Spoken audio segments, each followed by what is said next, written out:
पहले भी मैं मगध सीमा पर आ चुका हूं, परंतु ये मार्ग थोड़ा भिन्न लग रहा है। सीमांत का मार्ग निश्चित नहीं होता अंगराज। निश्चित तो उचित, अनुचित होता है। अर्थात उचित दिशा निश्चित करना ही सत्य है।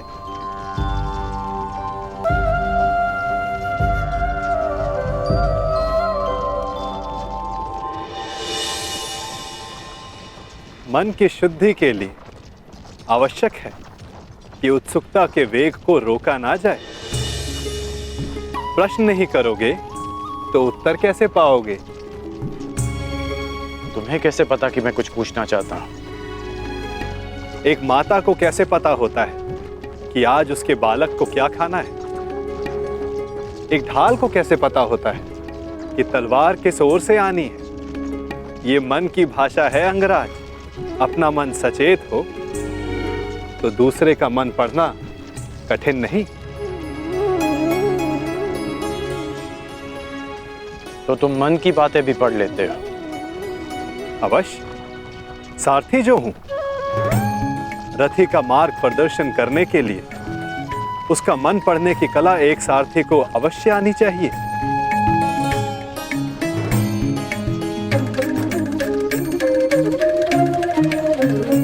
वैसे युद्ध करने में बहुत कुशल होना अंगराज? ये क्यों पूछा तुमने? ऐसे ही जो वासुदेव से युद्ध करने को उपस्थित हो, उसका युद्ध कौशल तो विलक्षण होना चाहिए।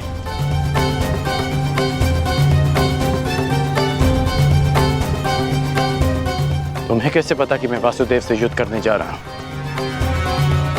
जरासंध ने बताया? नहीं। तो फिर किसने? आपको स्मरण नहीं अंगराज? मैंने अभी कहा था, अगर सारथी का मन सचेत हो तो योद्धा का मन पढ़ना कठिन नहीं।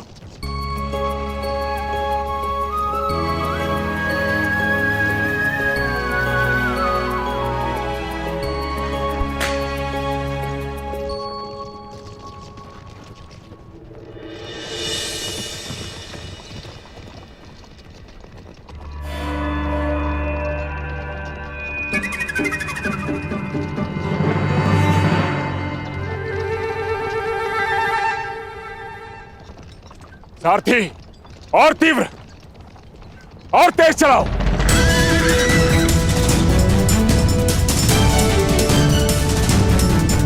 हो रहा, और तीव्र।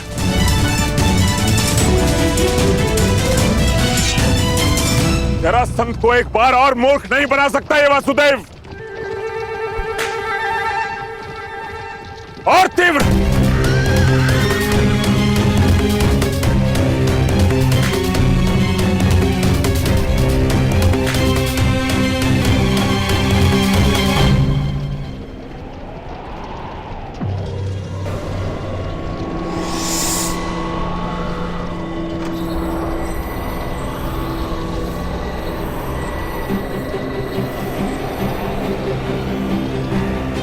कहां गया ये छलिया?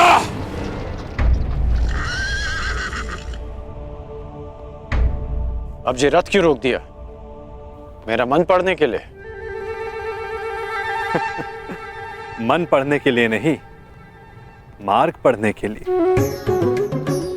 यदि लक्ष्य तक की यात्रा लंबी हो तो बीच बीच में रुककर मार्ग जांच लेना चाहिए।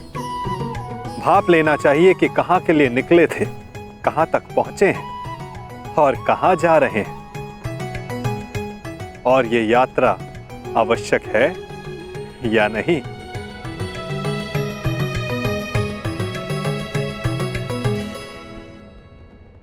सारथी, रोको रथ, रथ रोको।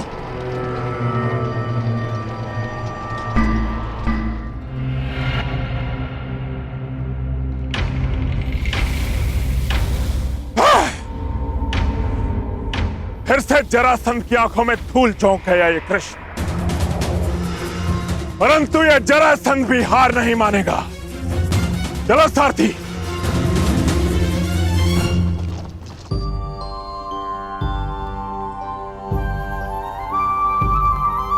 यदि मार्ग की जांच कर ली हो तो प्रस्थान करें। रथी को समय पर लक्ष्य तक पहुंचाना भी सारथी का ही कर्तव्य है। सत्य कहा आपने, परंतु एक बार पुनः विचार कर लीजिए अंगराज।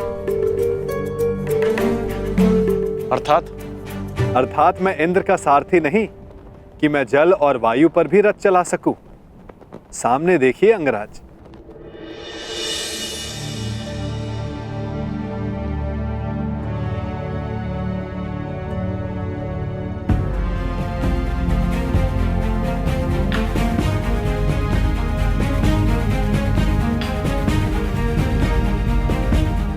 यहां नदी कैसे आ गई?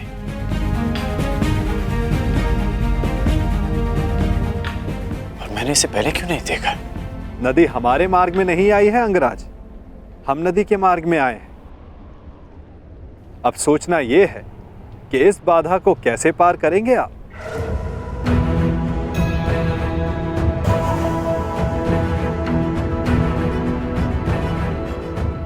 इस प्रश्न का मेरे पास क्या उत्तर हो सकता है? क्योंकि महारथी आप हैं, महान धनुधर हैं, दिव्य अस्त्रधारी हैं। सुना है आपके पास अग्निबाण भी है। क्यों ना एक अग्निबाण का संधान कर इस नदी को सुखा दें, ताकि हमें आगे बढ़ने का मार्ग मिल सके।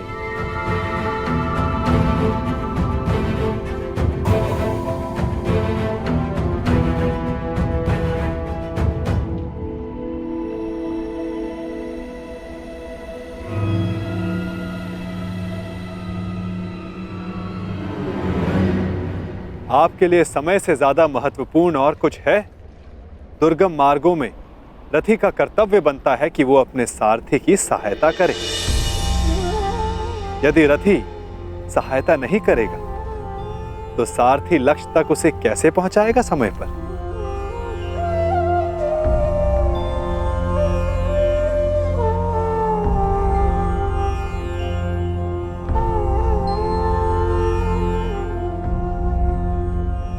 यदि लक्ष्य तक की यात्रा लंबी हो तो बीच बीच में रुककर मार्ग जांच लेना चाहिए।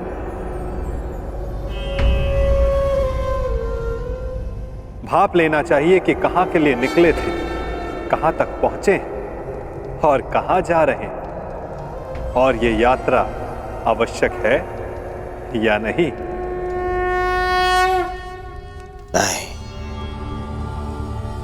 कोई विवाह उत्सव नहीं मनाया जाएगा दुशासन।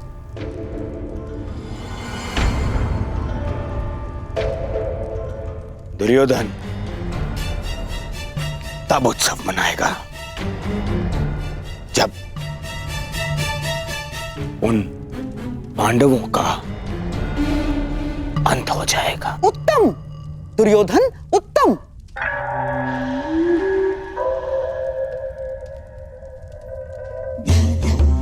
जो अपने लक्ष्य तक पहुंचने से पहले उत्सव नहीं मनाते, वो शीघ्र ही लक्ष्य साधते हैं। और तुम्हें उत्सव मनाने के लिए अधिक प्रतीक्षा नहीं करनी होगी।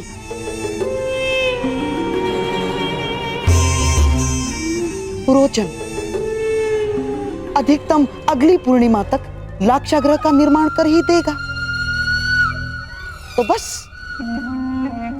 तुम्हारे लक्ष्य प्राप्ति के लिए केवल 15 दिन शेष हैं। नहीं मामाश्री, नहीं। केवल लाक्ष गृह के निर्माण हो जाने से कुछ नहीं होता। प्रश्न तो ये है कि क्या हमारे कहने पर ही वो पांडव वहां जाने के लिए प्रस्तुत होंगे? अवश्य होगा मेरे होने वाले सम्राट, अवश्य होगा। विशेषकर तब जब वर्णावत में हस्तिनापुर के युवराज का सम्मान और सत्कार करने के लिए वहां उन्हें बुलाया जाएगा। ये केवल संभावना है मामाश्री, संभावना। यदि उन्होंने वहां जाने से मना कर दिया तो गाय को अपने वश में कर लो तो बछड़े अपने आप विवश हो जाते हैं। ठीक उसी प्रकार पांडवों की माता श्री कुंती का सत्कार किया जाए तो उसके 5 पुत्रों को आना ही होगा। यदि वो 5 उंगलियां हैं तो कुंती उनका शरीर है, शरीर। वो जहां जाएगी ये 5 उसके साथ जाएंगे ही।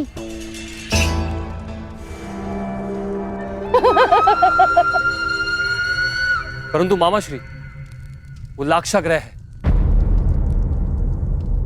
तो क्या इसका अर्थ पांडवों के साथ साथ माता कुंती को भी? अति उत्तम दुशासन, अति उत्तम।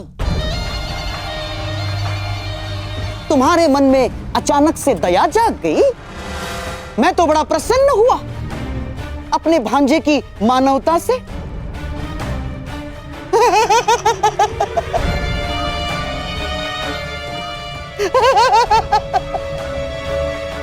राजनीति में चने के साथ साथ घुन को भी पिसना होता है दुशासन। और हां, कुंती तो तुम्हारी माता समान है, तो उसे अपने पुत्रों के वियोग में व्यथित होने दोगे? क्यों ना उसके पुत्रों के साथ ही उसके आने वाले कष्टों का भी समापन कर दिया जाए।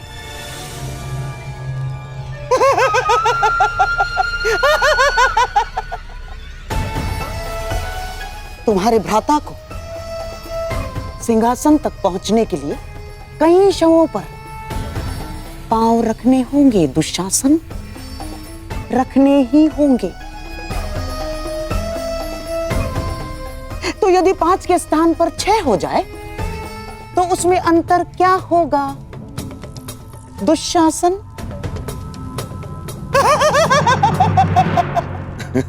उचित उचित उचित कहा मामाश्री आपने।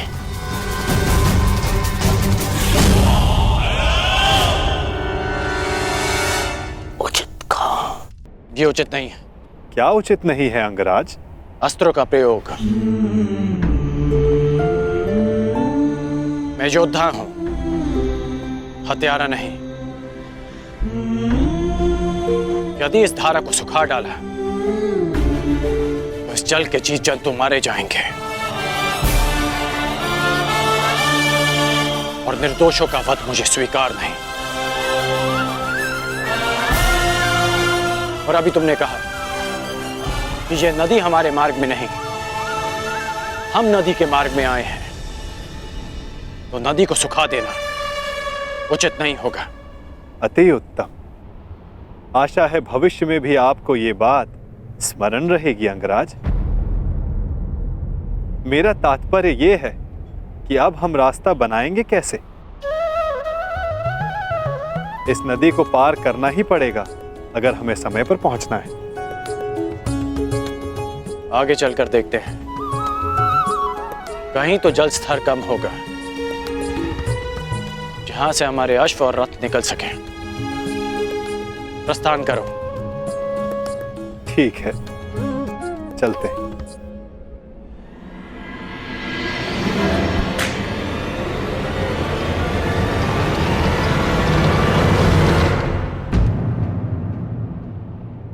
अंगराज, लगता है हम दलदल में फंस गए। हमारा रथ फंस गया है अंगराज।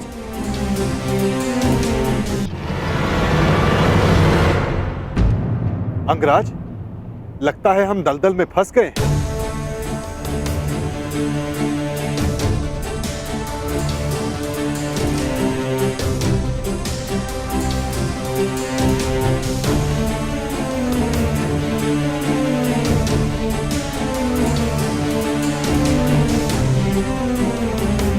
रथ से उतरो नटवर, अन्यथा तुम्हारे भार से यह चक्र भूमि में और धंस जाएगा।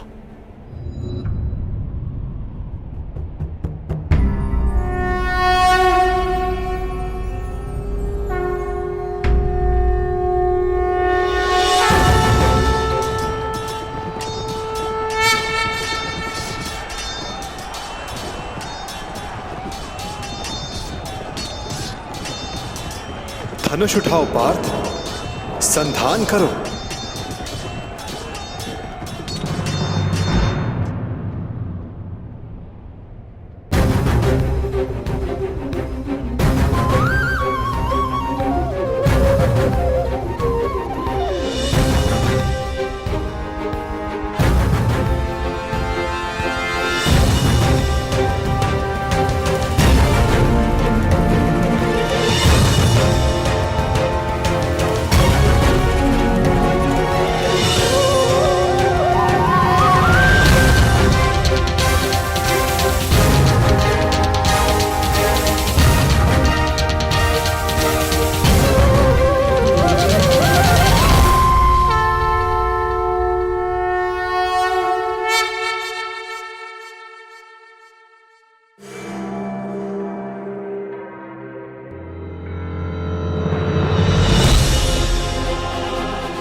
अब हमें शीघ्रता करनी चाहिए। वर्तमान के कर्म भविष्य में फलदायी होते हैं अंगराज।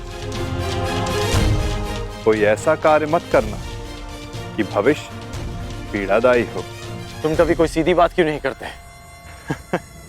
सीधा ही कह रहा हूं अंगराज। आपका भविष्य युद्ध है और युद्ध पर समय पर पहुंचने के लिए नदी सुखाने के अतिरिक्त आपके पास कोई और मार्ग है?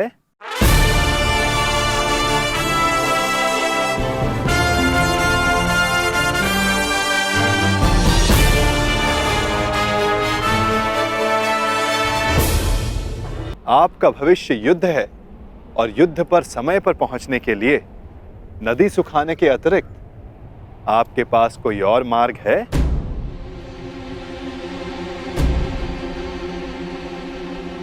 मार्ग है। तुमने उचित कहा कि मैं धनुर्धारी हूं।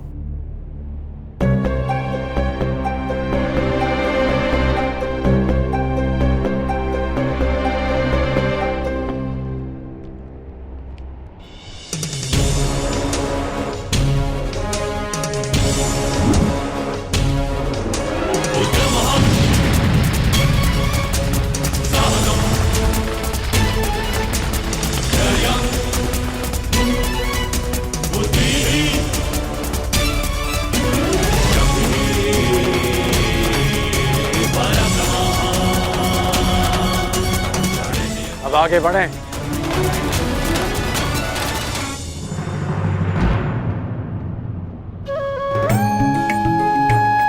निर्दोषों के प्राणों की रक्षा के लिए अपना लाभ छोड़ देना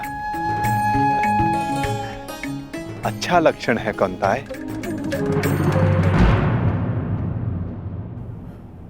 कोई सूचना? क्षमा कीजिए महाराज, गुप्तचरों के दल हर दिशा से लौट आए। बहुत खोजने पर भी कर्ण का कोई चिन्ह नहीं मिला। लगता है वासुदेव कृष्ण उसे किसी गुप्त और अज्ञात स्थान पर ले गए। क्या अब भी युद्ध को प्रस्तुत होना चाहेंगे अंगराज कर्ण की अनुपस्थिति में भी? मेघ बहुत अधिक देर तक सूर्य को छुपा कर नहीं रख सकते महामंत्री। भले ही हमें ज्ञात ना हो कि वो कृष्ण कर्ण को कहां ले गया है, परंतु हमें यह विश्वास अवश्य है कि कर्ण युद्ध के नियत समय पर युद्ध क्षेत्र में अवश्य पहुंच जाएगा, क्योंकि युद्ध की चुनौती और वचन की पूर्ति, इन दोनों को कर्ण कभी नहीं टाल सकता। युद्ध की तैयारियां करो। कल सूर्योदय होते ही जरासंध कृष्ण का दलन करने को प्रण करेगा। मगध नरेश की! मगध नरेश की! मगध नरेश की! मगध नरेश की! मगध नरेश की! मगध नरेश की! मगध नरेश की! मगध नरेश की! मगध नरेश की!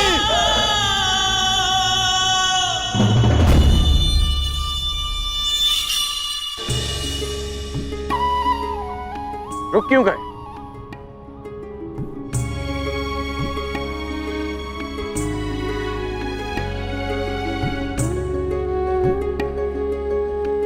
अरे रथ से क्यों उतर गए? नटवर,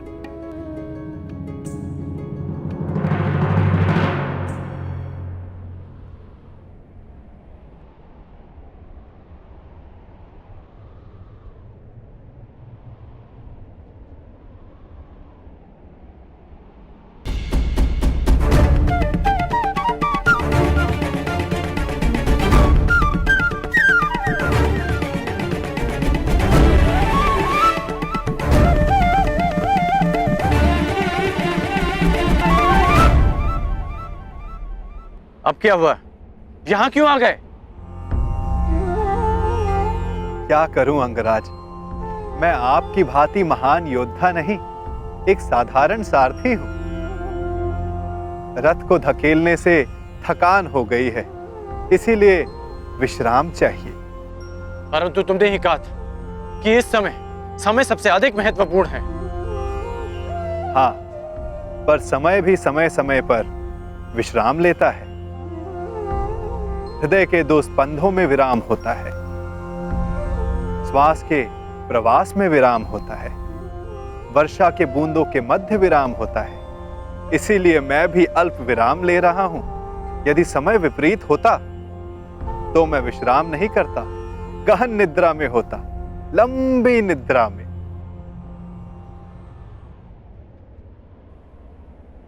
नटवर,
इसके हाथ में बांसुरी कहां से आ गई?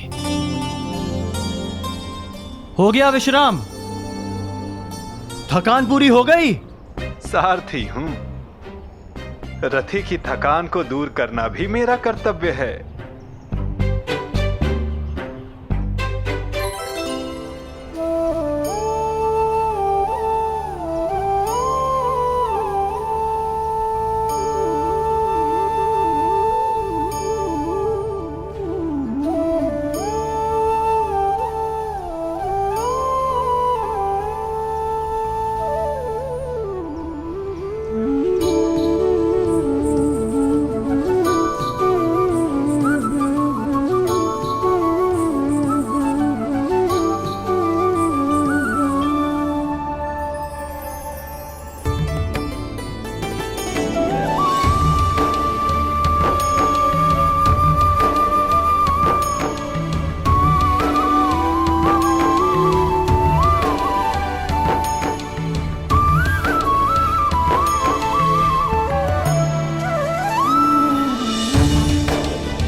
कैसा अनुभव हुआ? अद्भुत, दिव्य, एक नई ऊर्जा अनुभव कर रहा हूं। मन में शांति है, संतोष है, आनंद है। जब मन शांत है, संतुष्ट है, तो क्या अब भी युद्ध करना चाहते हो या वापस अंग चलना है? मेरे लिए शांति और संतोष मेरे कर्तव्य पालन में है, मेरे वचन पालन में है। और इस समय मेरा कर्तव्य और वचन मुझे जरासंध की सहायता के लिए पुकार रहे हैं। प्रस्थान करो नटवर। जैसी महारथी की इच्छा।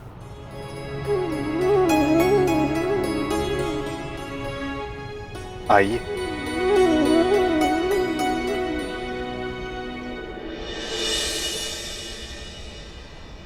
अच्छा, वर्णावतवासी माता कुंती का सत्कार करना चाहते हैं? जी।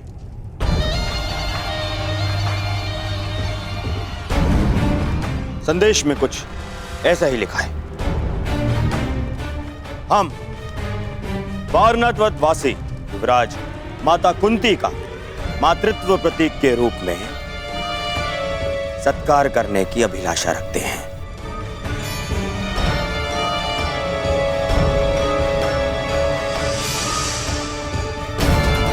महाराज ये सौभाग्य प्रदान करके हमें कृतार्थ करें।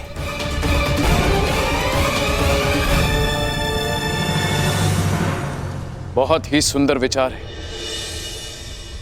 वास्तविकता में भ्राता पांडु की भार्य इस सम्मान की अधिकारिणी है भी।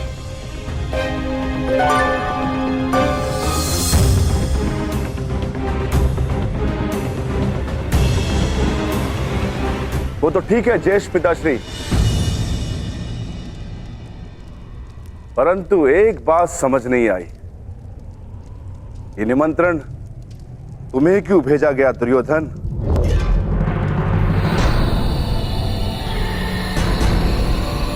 ज्येष्ठ पिताश्री या युवराज क्यों नहीं? इसलिए क्योंकि मैंने पुरोचन को बुलावा भिजवाया था। पुरोचन वर्णावत से आ रहे थे तो वो संदेश ले आए। मैं पहले मिल गया तो मुझे दे दिया संदेश। महान वास्तुकार पुरोचन को निमंत्रण क्यों दिया दुर्योधन? ऐसी कौन सी नई इमारत का निर्माण करवा रहे हो?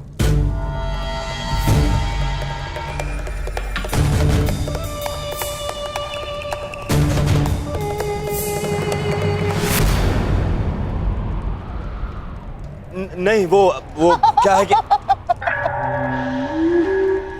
अब कोई लाभ नहीं मेरे होने वाले सम्राट, कोई लाभ नहीं। चतुर भीम ने तुम्हें पकड़ ही लिया है।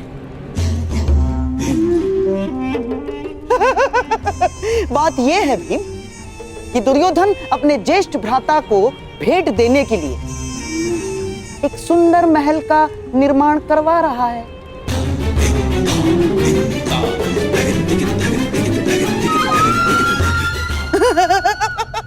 और इस विषय में महाराज श्री को भी ज्ञात है। तुम ज्येष्ठ भ्राताश्री को भेंट दे रहे हो? वो क्या है ना भीम की, बचपन से हम प्रतिस्पर्धी रहे, परंतु अब तो भ्राता युधिष्ठिर युवराज बन चुके हैं तो स्पर्धा समाप्त हुई। क्यों ना बैर भाव भुलाकर एक नया प्रारंभ किया जाए। यदि ऐसा है तो मुझे अपने अनुज की भेंट सहर्ष स्वीकार है। भाइयों के मध्य ये प्रेम मेरे आनंद का कारण बन रहा है, तो पांडु पुत्र और युवराज माता कुंती कल प्रातः प्रस्थान करेंगे। प्रबंध किया जाए विदुर।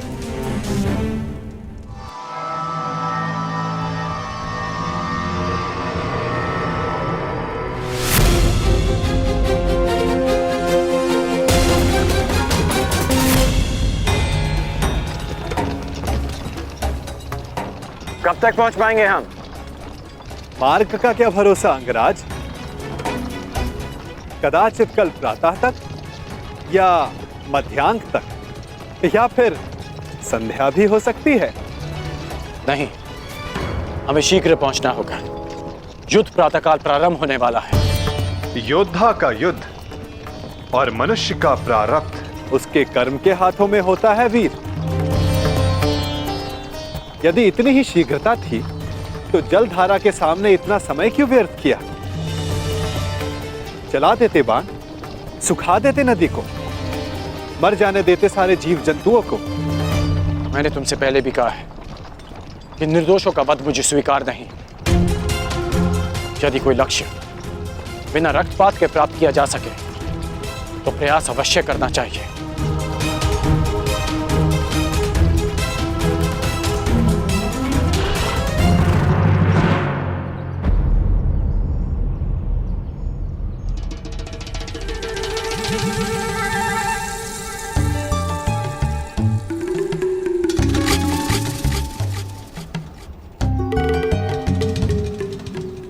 अरे अचानक ये क्या? वन इतना घना क्यों हो गया? यह कैसे संभव है? यही तो मुझे भी आश्चर्यचकित कर रहा है। कल तक तो ये मार्ग ऐसा नहीं था।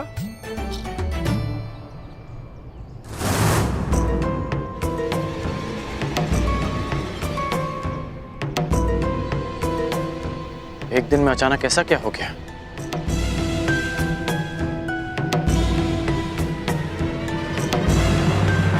मैं देखकर आता हूं कि कहीं हम मार्ग तो नहीं भटक गए।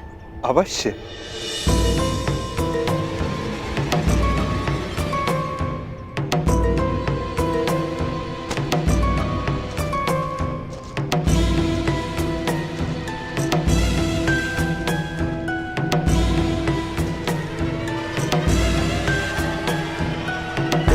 अंगराज!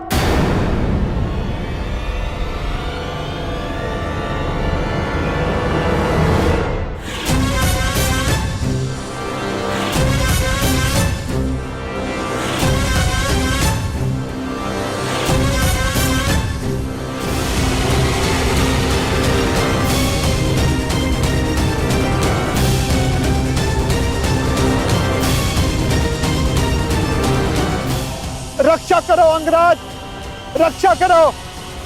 मैं आपका सारथी हूं। मेरी रक्षा करना आपका कर्तव्य है अंगराज।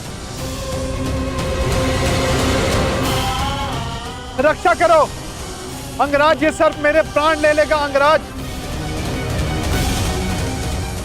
अंगराज सहायता करो अंगराज। अंगराज, अंगराज।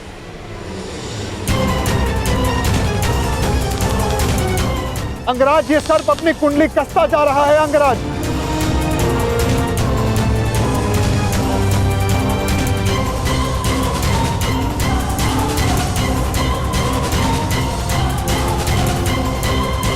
अंगराज सहायता।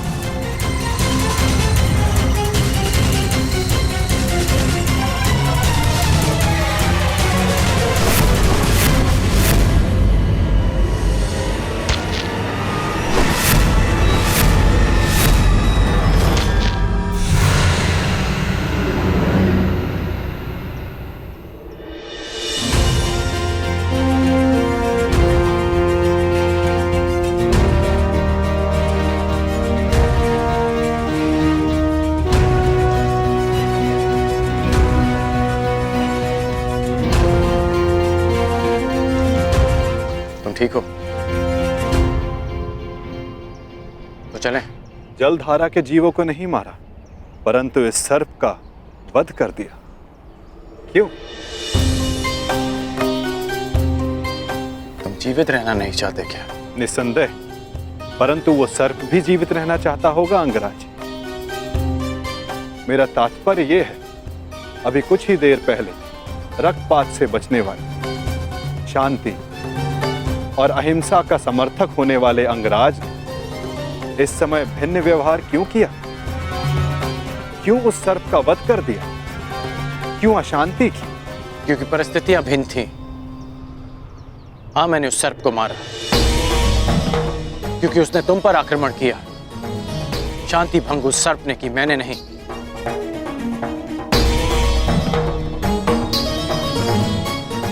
अब आपकी शंका दूर हो गई हो तो चले अंगराज। शंका तो तुमने प्रस्तुत की है, परंतु समाधान तो आपके लिए है अंगराज।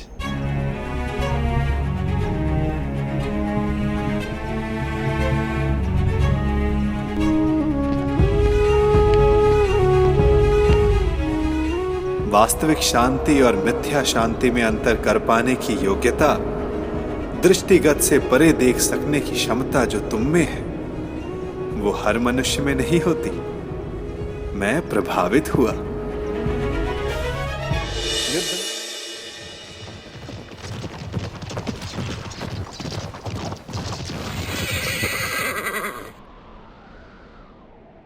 ये अचानक रथ क्यों रोक दिया? निद्रा का अनुभव हो रहा है अंगराज। तो यहाँ मेरे स्थान पर आने का कष्ट कीजिए, रथ मैं स्वयं चला लूंगा। मैंने कहा कि निद्रा का अनुभव हो रहा है, ये नहीं कि सोना है। हाँ, तनिक कुछ खा लूंगा तो स्फूर्ति अवश्य आ जाएगी।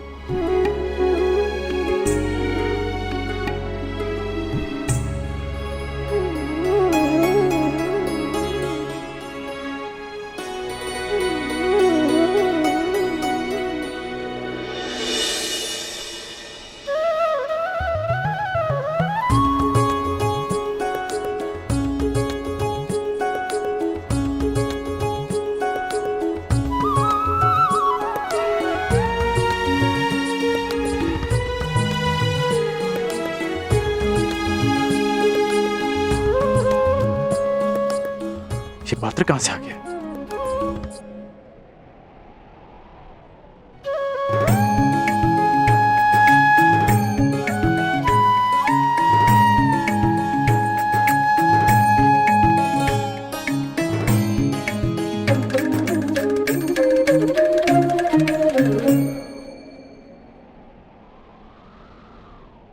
आपके मन का ये प्रश्न भी मैंने पढ़ लिया अंगराज। यात्रा कितनी लंबी होने वाली है, ये यात्री कहाँ जानता है। इसीलिए ऐसे समय के लिए ये माखन मैं हमेशा अपने साथ रखता हूँ। ये मुझे ऊर्जा और स्फूर्ति देता है और साथ साथ मन भी सचेत रखता है। खाओगे? खा लो। ठीक है, तुम इतना कह रहे हो तो खा लेता।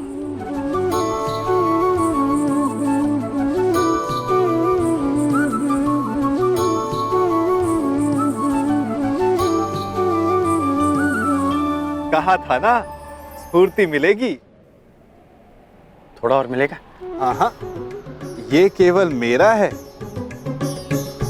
परंतु आप सहयात्री हो इसलिए बांट लेता हूं।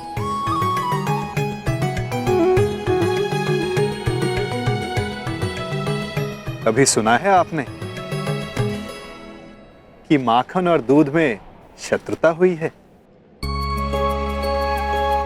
इस बात का क्या तात्पर्य है मैं समझा नहीं। क्या पूछना चाहते हो? यही कि वासुदेव कृष्ण से युद्ध करने क्यों जा रहे हो?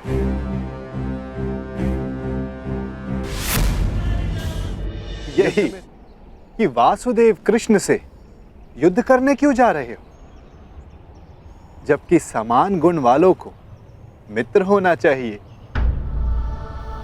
अच्छा, हम दोनों में क्या समानता है बताओ?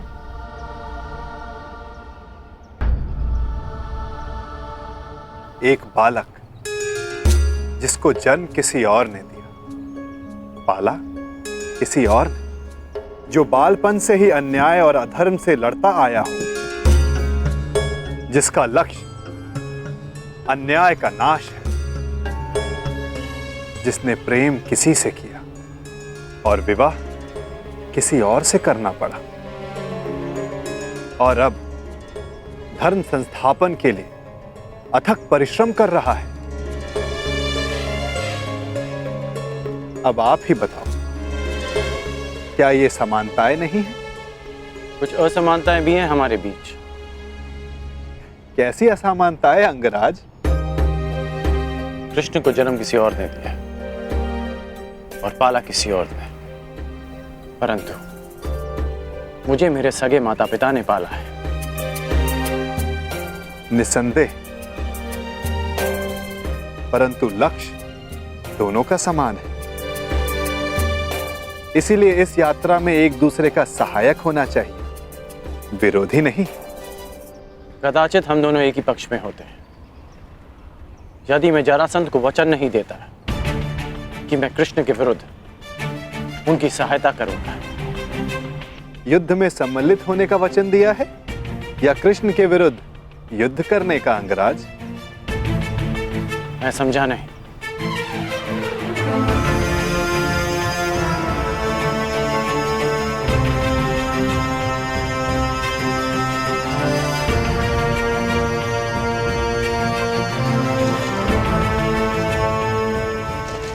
जिस प्रकार आंगन में बीज बोने से पहले यह जान लेना चाहिए कि उससे फल मिलेगा या कांटे, उसी भांति वचन देने से पहले सावधान रहना चाहिए। वचन ऐसा अश्व है जिसे समझ की रस्सी से ना बांधा जाए तो अनियंत्रित होकर अपने सवार को हानि पहुंचा सकता है। क्या आप जानते थे कि जरासंध वचन में आपसे कृष्ण के विरुद्ध युद्ध करने की मांग रखेंगे?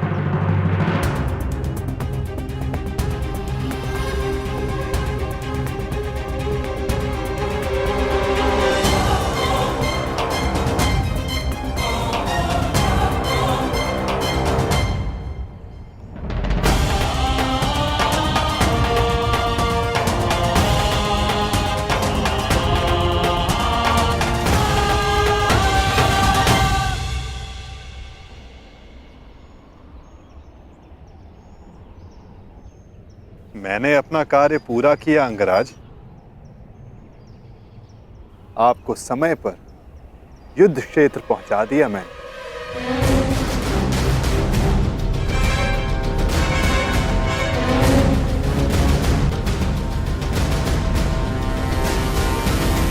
आवश्यक भी था, क्योंकि हम दोनों के यहां आने से पूर्व युद्ध प्रारंभ नहीं हो सकता था। तो आपको लगता है कि जरासंध आपके बिना युद्ध नहीं करेगा? मेरे बिना जरासंध युद्ध प्रारंभ कर सकता है,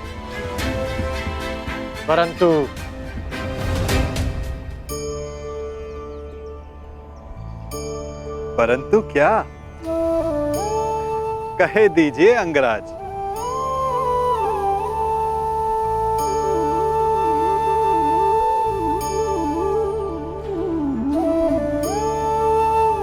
कहने की आवश्यकता नहीं। सारथी हैं आप, सचेत भी हैं, तो अपने रथी का मन पढ़ लीजिए। सारथी का कार्य पूर्ण हुआ, परंतु रथी की तीसरी परीक्षा अभी शेष है।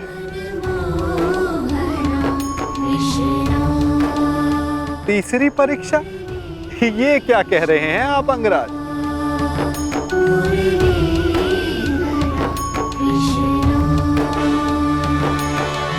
वही जो आप ना समझने का अभिनय कर रहे हैं।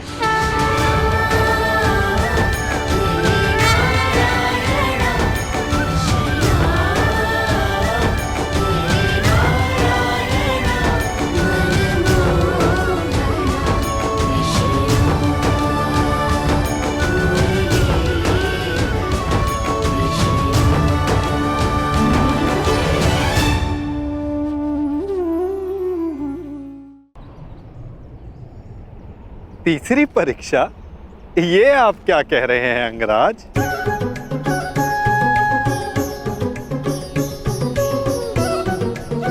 वही जो आप ना समझने का अभिनय कर रहे हैं।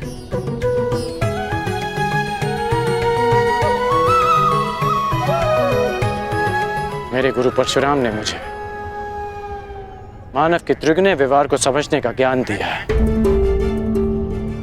मानव का व्यक्तित्व राज, सत्व और तम गुणों के संतुलन से बनता है।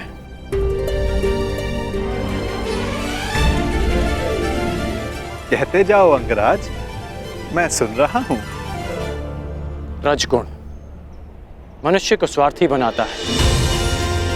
इसके प्रभाव में मनुष्य अपनी सुविधा के लिए दूसरों को कष्ट देता है।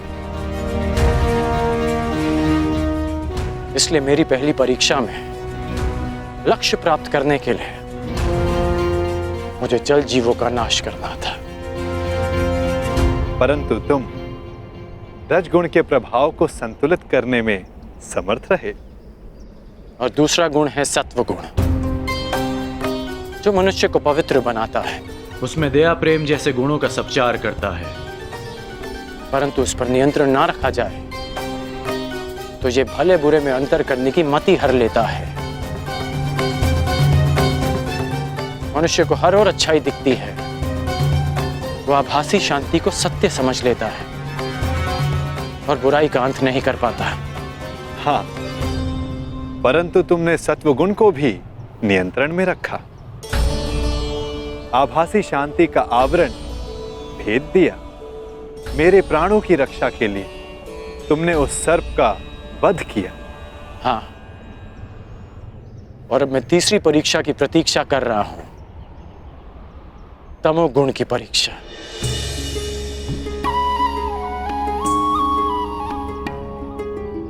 उत्तम, परंतु ये किसने कहा कि तम गुण की परीक्षा अभी चल नहीं रही है?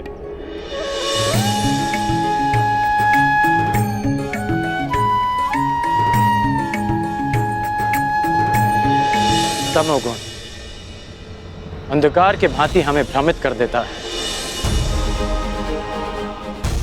ठीक कहा आपने कि तमोगुण की परीक्षा इस यात्रा के साथ ही प्रारंभ हो गई थी। इस यात्रा के प्रारंभ में ही मेरे सामने एक भ्रम का, एक माया का आवरण बनाया गया। परीक्षा यह थी कि मैं इस आवरण के पार देख पाऊंगा या नहीं। अति सुंदर, तो कुछ देख पाए अंगराज?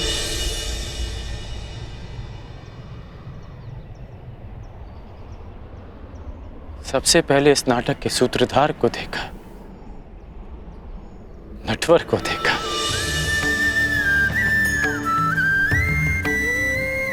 फिर उसे भी देखा जिसकी मुरली की धुन पर पूरी प्रकृति नाच उठती है। मुरलीधर को देखा, फिर उसे देखा जो जीवन से ज्ञान उस भांति मथ लेता है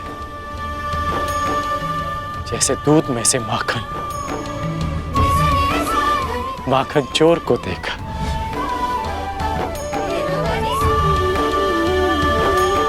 और फिर उसे देखा जिसके ये सब रूप हैं।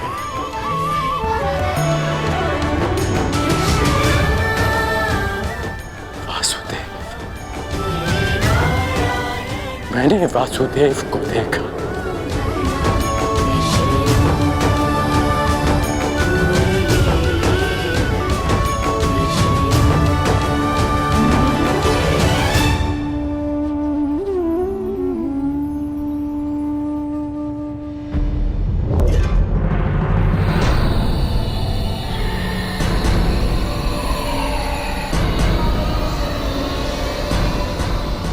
महाराज, यहाँ ना कोई सेना है ना वासुदेव।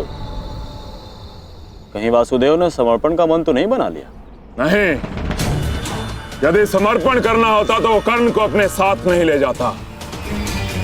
कृष्ण या तो युद्ध करेगा या फिर से कोई छल। यही जानना चाहता था कर्ण कि तीनों गुणों के प्रभाव को नियंत्रित कर सकने की क्षमता तुम में है या नहीं। मैं संतुष्ट हुआ। इस जीवन में मैंने तुमसे अधिक विलक्षण पुरुष नहीं देखा। सूर्य देवता है, पर मनुष्यों में सूर्य तुम हो कर्ण। धन्य है तुम्हारी माता, धन्य है तुम्हारे पिता।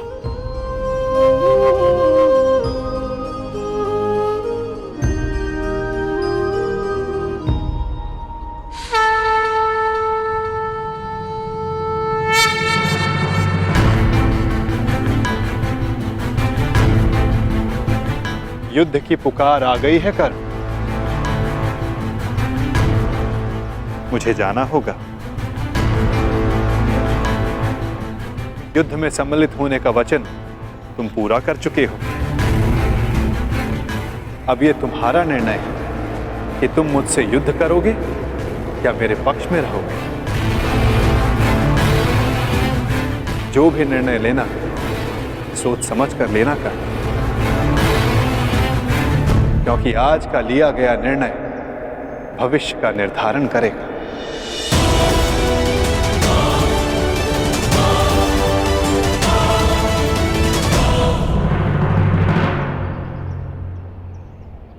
कृष्ण, रण छोड़। कहां है तू? फिर से रण छोड़कर भाग गया।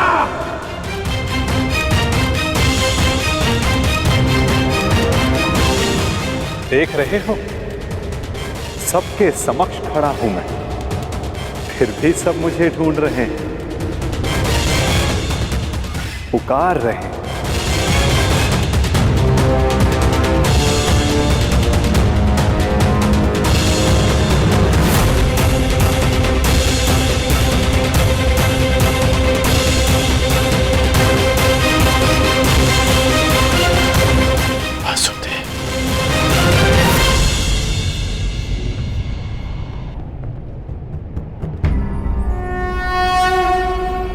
यदा यदा हि धर्मस्य ग्लानिर्भवति भारत अभ्युत्थानम् अधर्मस्य तदात्मानं सृजाम्यहम्।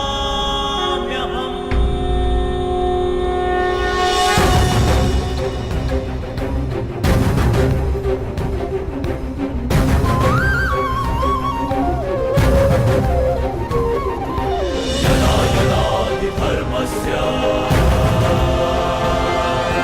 ग्लानिर्भवति भारत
पहुंचा रणछोड़ अपने जीवन के अंतिम रण में।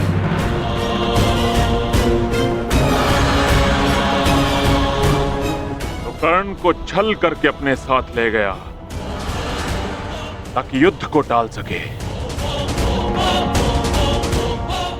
और आया भी तो निहत्था बिना सेना के। परंतु फिर भी मैं प्रस्तुत हूं। आज मैं तुझे समाप्त कर दूंगा कृष्ण। विकास के प्रयास को प्रशंसा मिलती है जरासंध, विनाश के प्रयास को नहीं। कितनी बार हमने युद्ध किया, क्या लाभ हुआ? सहस्त्रों सैनिक अकाल ही काल के ग्रास में समा गए। युद्ध तब श्रेष्ठ है जरासंध जब उसका लक्ष्य एक महान शांति हो, ना कि एक मिथ्य अभिमान की पूर्ति।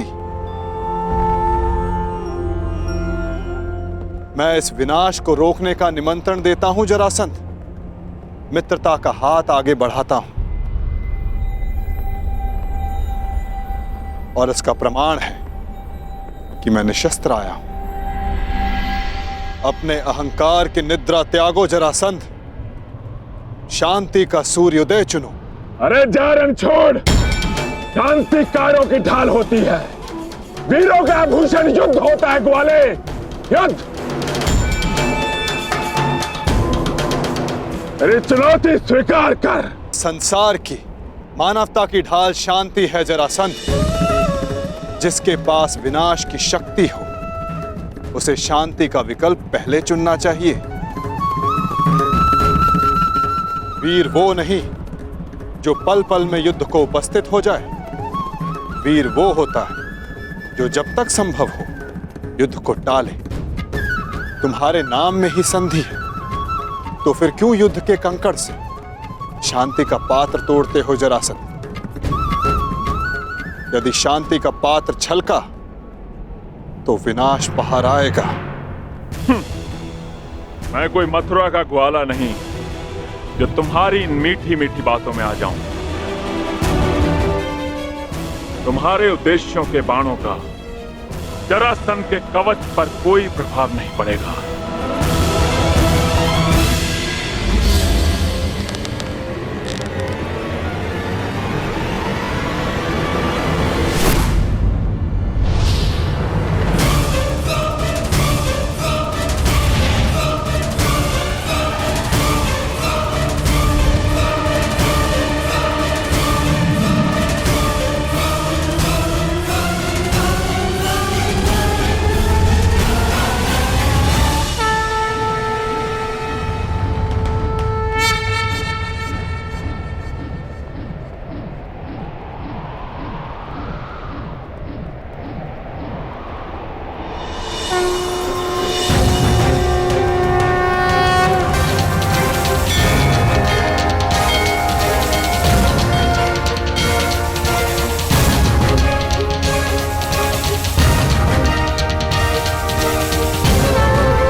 ये तुम्हारी दूसरी भूल है जरासंध, और मेरी अंतिम चेतावनी, शांति का अंतिम प्रयास।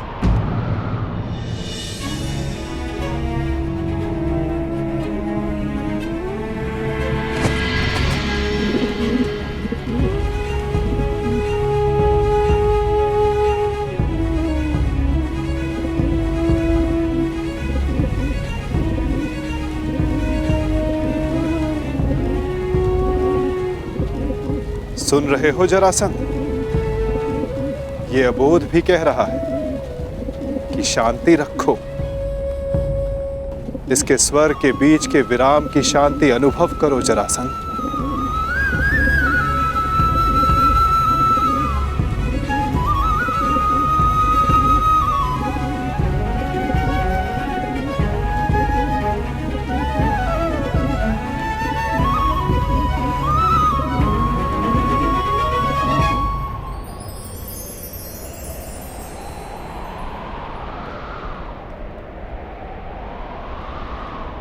शांति का संदेश लाने वाले परिणाम जानना चाहता है वासुदेव, तो देख।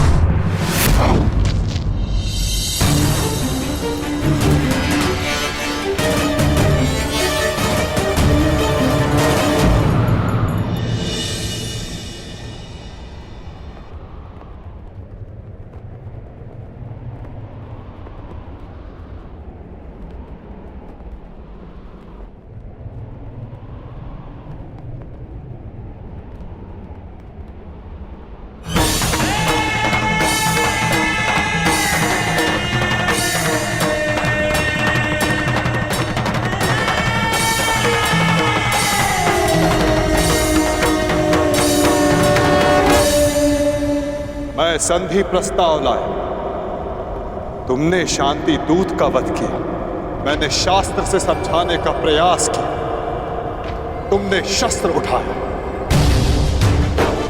मैं प्रेम लाया था, तुमने युद्ध की मांग की। तुम्हें युद्ध चाहिए जरासंध, तो लो, मैं तुम्हें युद्ध देता हूं।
करके पाप को सजेगी आरती।